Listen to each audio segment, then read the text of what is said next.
I know some of you guys who are just kind of getting into the serious armor weathering and really anything else for that matter have expressed interest in learning about some pigments. So I thought I'd show you a few things, some basic tips, and not necessarily do's and don'ts because there really aren't any. But one of the things that I see mostly about pigments that people don't do is they don't go quite far enough. They don't mess with them quite enough once they're dry.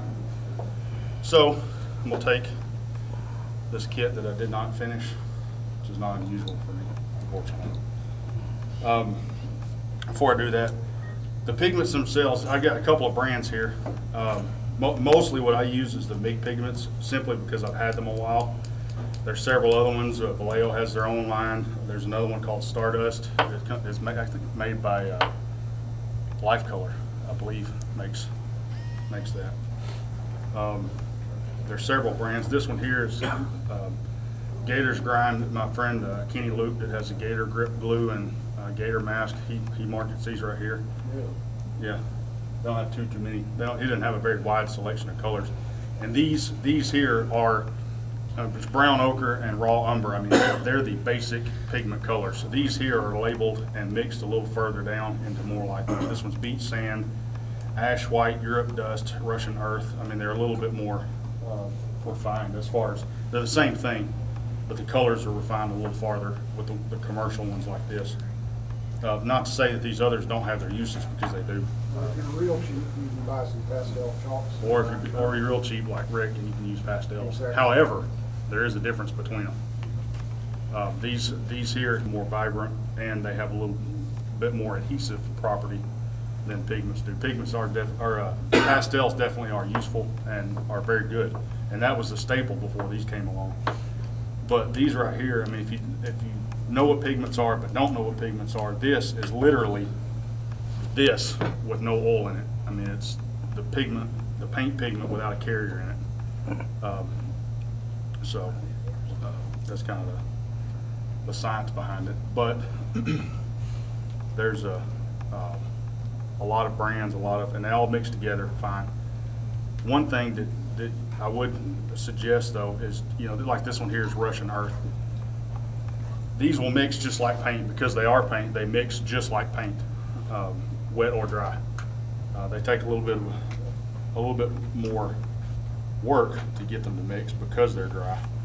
But you can take a light browns and mix them with the dark browns and get a medium color. I mean, they're infinitely mixable just like paint. A lot of people that I see who are not really that comfortable with them will use them. They'll use Europe dust for medium brown, and beach sand for light brown, and Russian earth for dark brown. I mean, they use them just as they come out, which is really kind of a shame because they are really infinitely mixable. Another little tip too, they have a really good selection of rust tones. They also have some metallics now. The rust tones are very much like rust colored, red colored paints, except worse.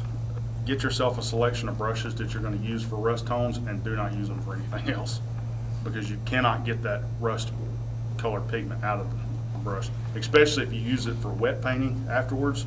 Whatever color it is will have a rust tinge to it because you cannot get the pigment out of the brush. They do sell a fixer for this, and which actually does work pretty well. The only thing with putting a liquid on them, which is just like pastels, if you put a liquid on them, it will degrade the effect by about half. I mean, you got this amount of pigment on it. If you put a liquid on it to set it, it will knock down the effect by a considerable amount. So you kind of have to overdo it or do it twice before you put a liquid. Can you add some more pigment on top? Oh yes. While it's still wet? Oh yes, and I'll show you that. That's actually a really good way to do mud and things like that, is using a wet on wet type approach, and I'll show you that here in just a second. So anyway, let's get down to it. I'll show you a couple of different techniques for using. First of all, we'll use them dry, just for plain dusty.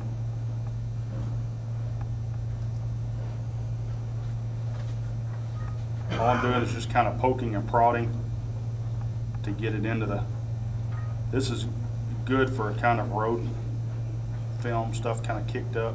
You see I've left little lumps and things like that in it. just kind of dabbled it on there, which kind of forces it down into the cracks a little bit. And then now I'll take a brush. If I got a lot of this, sometimes I'll use an eyedropper, but don't mash the brush into the things because you'll leave a pool there where you do it. All you got to do is kind of touch it to the corner, and it'll wick itself through the powder. You don't have to use a liquid on them. I'll show you that here in a minute. If you just want to do a light coating of dust, you do not have to use a liquid on them. Another way you can use them is you make a wash out of them. Which I'm going to do right now. You know, you can make just a traditional wash. Again, we just kind of do it like you would a pen wash is what most people call them, where you just go in detail to detail. You're not just an overall slather wash, which you can do that too with this, but it will leave it very, very dusty. So you can just go around the corners of things and use alcohol with it too. Yeah, water. Alcohol. I didn't bring alcohol with me earlier, but yes, you're right. Alcohol is like this as far as drying, and alcohol is what I use on real fragile parts, because using paint thinner, especially on like individual track lengths or something like that, you can have the thing just fall apart by using too strong of a thinner on it. So if I'm working on a delicate surface, I use water because then it has no effect on it whatsoever. All right, I'm gonna mix up kind of a wash. I'm gonna show y'all something that I see a lot of people that don't do this. They don't, once it's dry, you get a little wash going here. Once it's dry, they just say, okay, it's dry, and then they don't do anything else with it. It's gonna this is considerably thicker than the last one I put on.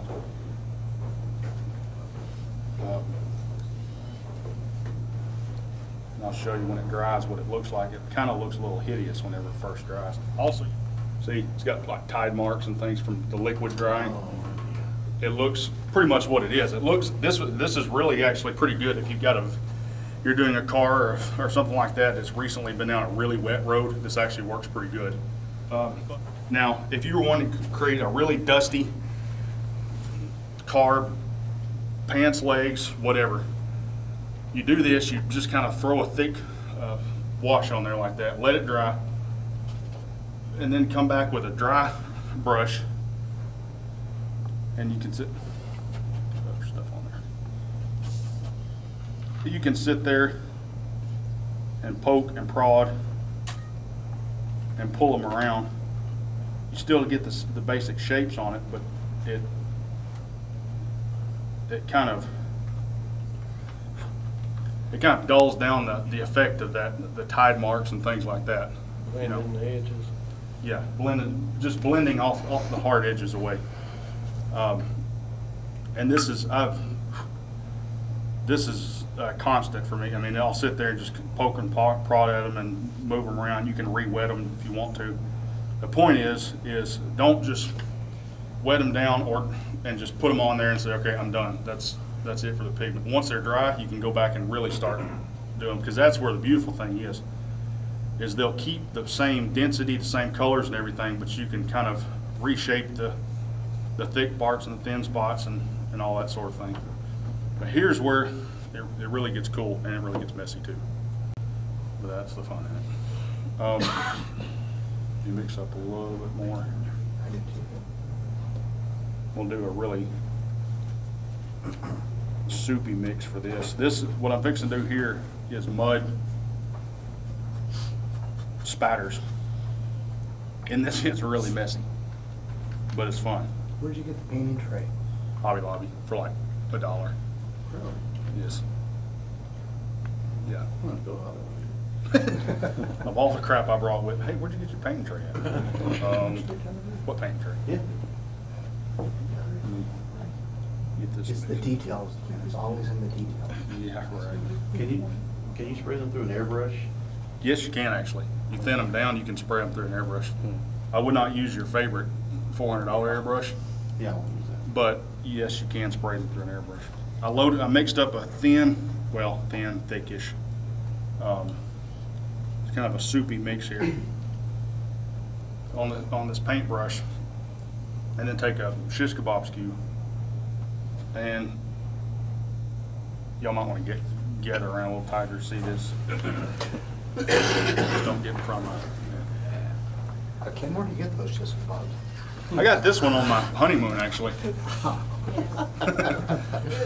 I don't want to know more information. But you do this little flicking thing, you do it with dark colors and light colors and lighter colors and build up the thickness on it. And I meant to bring a model with me that I did this on. And it's a really cool effect once it's done. You know, this is not just an armor technique. I mean, you look at the bottom of an aircraft that's been running off of a dirt field, and the whole bottom end of the wing is going to look about like that right there. Or figures, you know, somebody running through a mud puddle, splashing on our legs. You know, pigments are not just an armor thing. They kind of been billed as that, but they're really not. All right, the last thing I want to show y'all, this is the one where you really start using some. This is kind of a more exaggerated effect than the first one I did right there. I know, that was like $1 right there. $5.50. But, and then again, you just take it and let it soak in. Don't touch it. Just let it soak in and all. Anyway, what it does, it leaves all the little clumps and bumps, everything's just exactly the way you put it on there right there, and then it sets it in place. This is a good technique, like on what I've used it for on the side of an armored vehicle or something. Set it on its side, dump all the powders and stuff in there, set it, and then walk off and leave it for a couple hours and let it dry. But this really looks a little horrible right here because I didn't do anything with them.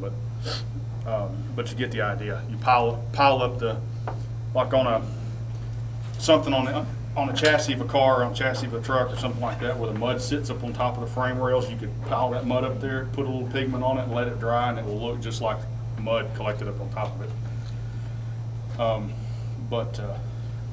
That was another thing. He mentioned black smoke. The black smoke that they have on here, another use for this is tire rubber. Works beautifully for tire rubber. Okay, you paint a tire like a aircraft tire, kind of a dark dusty color, and then take this black suet, which is not actually black, it's real dark gray. I mean, it looks like suet. You take a soft brush and brush around the middle of it right there, and it looks like a sure enough worn rubber tire. I do that on my armor, on the road wheels and things. I'll go back and mud them up and everything, and dust them up, and then come back with a little brush and outline the wheels dry with a dry coating of this stuff of the suet right there, which gives the run bare rubber look on it, which will work on cars, it'll work on aircraft, work on anything. But that's pretty much the gist of it. I mean, there's an infinite amount of things you can do with these things, but the biggest thing is just not to just put them on and say, okay, that's that. I mean, you can. What's with the oil paints? Is it? Oh, well, I was just mentioning, you can mix pigments with oil paints. You can also, I didn't have, I'll show you this. I didn't have it with me before, but you can take like these raw umber oil. If you want if you want a wet pigment, you don't necessarily have to use the pigment color, like a dark brown. You could take some umber and kind of work it into that pigment right there. Somebody just sent me a message. And when that dries, it'll darken the pigment up. It'll stain the pigment with the oil paints. I didn't really take too much pain with it right there. But you can, like if you're doing it, I wish I left the model that I had done all this stuff on at the house, but I just have to take my word for it. Like on the rim of a wheel or something like that, where it's darker or wetter, you can take a real thin brush with some dark oil paints on it and draw around it. It'll make it look like it's wet around the ring right there, and it'll kind of fade to a dry pigment. So it works well.